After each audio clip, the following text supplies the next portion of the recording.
elections. In business, International Monetary Fund advises federal government to review its 2025 54.99 trillion naira budget. Another foreign United States President Donald Trump says Israel has agreed to its prices to keep track of our broadcasts. And now to the news.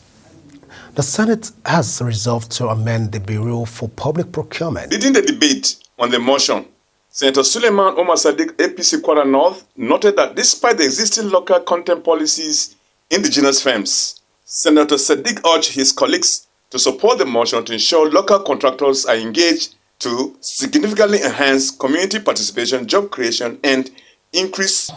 Will significantly enhance community participation, job creation, in jobs, contracts that are supposed to be awarded and executed by local contractors are given to foreigners.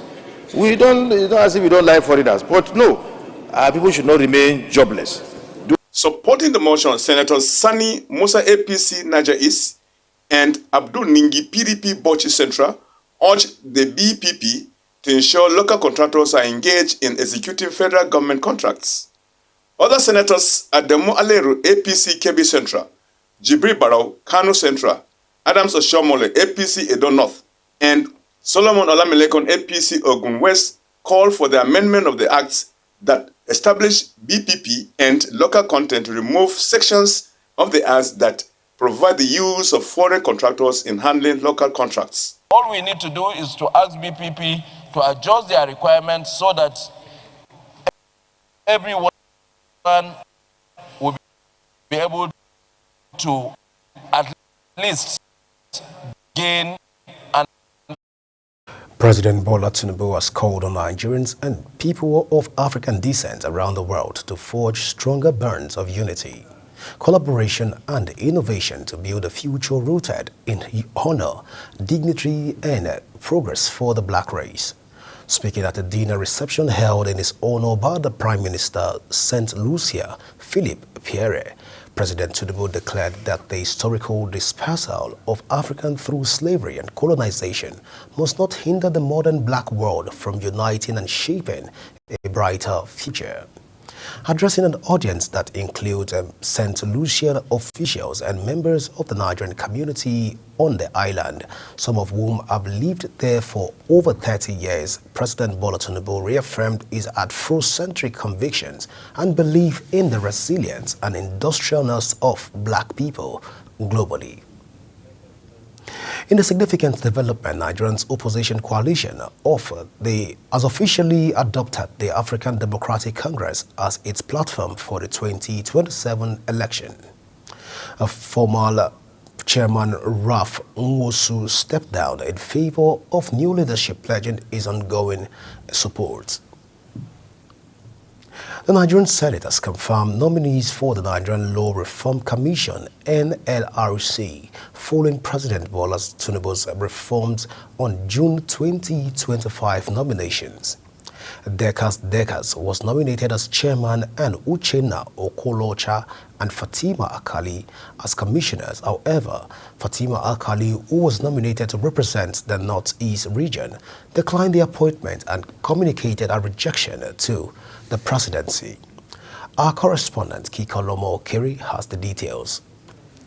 Chairman of the Senate Committee on Judiciary, Human Rights and Legal Matters, Adeni Adegbamire, reported that the committee found Dakas a senior advocate of Nigeria for their position based on their qualifications, experience, competence, and integrity. The committee recommended replacing Alkali with another female nominee from the... It stated that this committee wrote the Presidential Liaison Officer on National Assembly Matters for the Senate and requested him to present the nominees for screening. However, the committee was informed that one of the nominees... Lomo Okeri, Global Television News.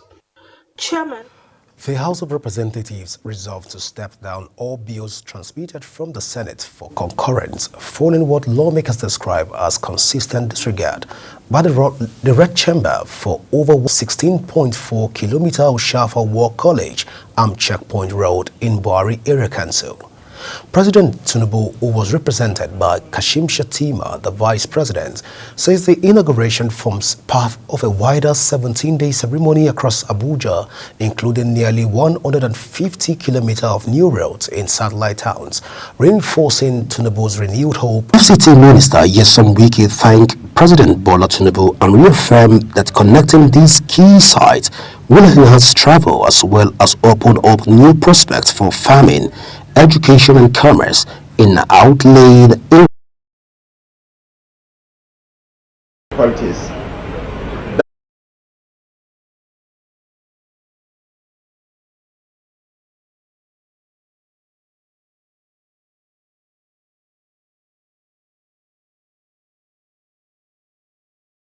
The former Senate President, in a statement dated June the 27th and signed by him, cited the leadership crisis in the PDP as the main reason for his resignation.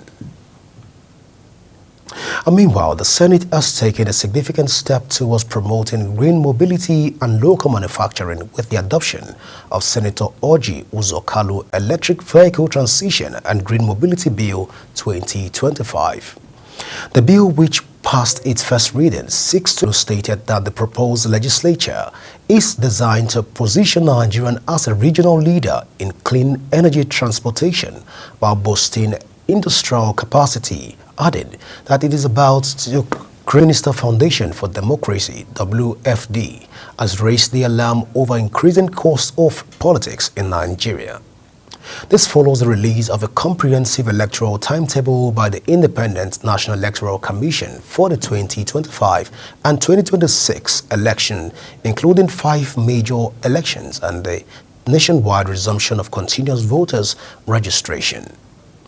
This report says the country's democratic future is at risk as women and